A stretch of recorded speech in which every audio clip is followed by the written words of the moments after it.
कि देश में 10 करोड़ घुसपैठी है। महाराष्ट्र में कितने हैं? करीब 1 करोड़। अकेले मुंबई में कितने हैं? करीब 40 लाख। कितने?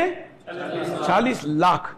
सोचिए, नासिक का पॉपुलेशन 40 लाख नहीं है, इतने घुसपैठिए मुंबई में।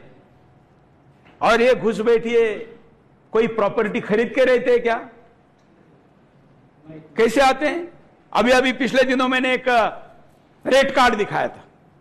जब वहां पर अभी दंगे हुए तो पलायन हिंदू का होना चाहिए था, लेकिन वो होने के बजाय दूसरे लोग भारत में आने लगे। उसका एक रेड कार्ड जारी हुआ, अगर महाराष्ट्र में जाना है तो 2 लाख रुपए, गुजरात में जाना है तो 1.5 लाख रुपए, दिल्ली में जाना है तो 1 लाख रुपए, और भारत के किसी भी राज्य में जाना है तो 50,000 रुपए। रेड कार्ड हमने सबूत के साथ सीमा से दिखाया था, जहां पर ये दलाल उनके जो उनको लाने वाले जो एजेंट है, क्या लिखा था पता है आपको? उसको जैसे खाने का मेनू कार्ड होता है ना, वैसे उसके ऊपर लिखा हुआ था कि इतने पैसे देने पर आपको सुरक्षित सीमा पार कराई जाएगी। यहां आने के बाद आपको कागजात बनाकर दिए जाएंगे, जिसमें भाई जिसका जन्म हो चुका है उसका बर्थ सर्टिफिकेट कब बनता है? जब जन्म हुआ तभी बनता है ना। पिछले 2 साल में भारत में 600% ग्रोथ के साथ बर्थ सर्टिफिकेट बन रहे हैं। कितनी ग्रोथ के साथ? 600। एक कॉन्स्टिट्यूंसी है जिसका हमने सैंपल सर्वे किया, वो है प्रयाग जिला। कहां पर आता है? उत्तर प्रदेश। क्यों किया? क्योंकि प्रयाग हमारा कुंभ क्षेत्र है। तो हमने सोचा कि चला देखिए कि वहां पर क्या स्थिति है। घुसपैठी ऐसी जगह आते हैं जहां पर ज्यादा लोगों का आना जाना रहता है। नासिक हो गया, उज्जैन हो गया, हरिद्वार हो गया, शिरडी हो गया, या प्रयाग हो गया, या फ्लोटिंग पॉपुलेशन होती है। येवला जैसी जगह पर एक दूसरे के चेहरे सब लोग जानते हैं, इसका दादा कौन, इसका पिता कौन, सब जानते हैं। यहां उतना आसान नहीं है, लेकिन जहां ज्यादा पॉपुलेशन आती जाती है वह आसान होता है, वह आमदनी भी आसानी से होती है। इसलिए ऐसी जगह पर ये लोग आते हैं। तो हमने सोचा जरा सैंपल सर्वे करते हैं।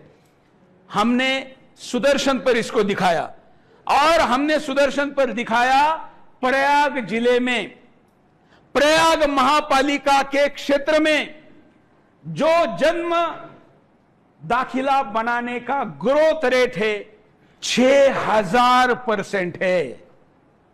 मतलब जहां एक दाखिला अगर 1 घंटे में किसी दिन बनता था, एक दिन में 100 बनते थे, तो वहां एक दिन में अभी कितने बन रहे हैं? 6000 एक दिन में। सरकार के पास इतना वैलिडेट करने की सिस्टम है नहीं है। कितने रुपए में बन रहा है आपको पता है? आपको सिर्फ जन्म का दाखिला लाना है। अब वो 70 साल का बुजुर्ग जाकर कह रहा है, उसमें 70 साल के भी लोग हैं, 50 साल के भी लोग हैं, जाकर क्या कह रहा है? जन्म दाखिले की 2 कंडीशन है। एक, आपका जहां जन्म होता है या तो उस हॉस्पिटल के द्वारा दिया जाए, और जहां हॉस्पिटल है वहां की महापालिका, ग्राम पंचायत, नगर पालिका, नगर पंचायत, स्थानिक स्वराज्य संस्था की रजिस्टर में उसकी एंट्री हो। या तो यह तरीका है, या फिर यह कहा जाता है कि भारत में 25% लोग ग्रामीण क्षेत्र में घर में जन्म लेते हैं, तो वो एफिडेविट दे सकते हैं, मतलब शपथ पत्र दे सकते हैं, और कह सकते हैं कि हम जन्म लिए तब हमने रजिस्टर नहीं किया, हम शपथ पत्र देते हैं कि हम भारत के ही नागरिक हैं, और उनके उस दावे को वेरीफाइड किया जाता है उप जिलाधिकारी के द्वारा, और उसको नागरिकता प्रमाण पत्र दिया जाता है।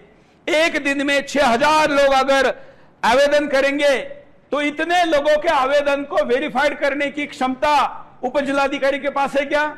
नहीं है। नगर पंचायत के पास है क्या? नहीं है। तो उन्होंने क्या शुरू किया? नगर पंचायत कहती थी कि जो आवेदन आएगा केवल 50 रुपए में वहां का बाबू, मतलब अधिकारी, वो ठप्पा मार के देता था। कितने रुपए में? और जिलाधिकारी के कार्यालय में 50 रुपए में केवल वहां का बाबू ठक्का मार के देता था। तो आपके मेरे पूर्वजों ने बलिदान देकर, और थोड़े नहीं 10 करोड़ बलिदान हुए हैं इस देश की रक्षा के लिए। पिछले 1000 वर्ष की संघर्ष में कितने बलिदान? 10 करोड़। ये बड़े इतिहास तज्ञ ने इसका आंकड़ा दिया हुआ है कि पिछले 850 वर्षों की लड़ाई में 10 करोड़ लोगों ने बलिदान दिए। उन सभी ने बलिदान देकर जो 850 साल की लड़ाई लड़ी, उसकी नागरिकता केवल 100 रुपए में बिक रही है, 100 रुपए में।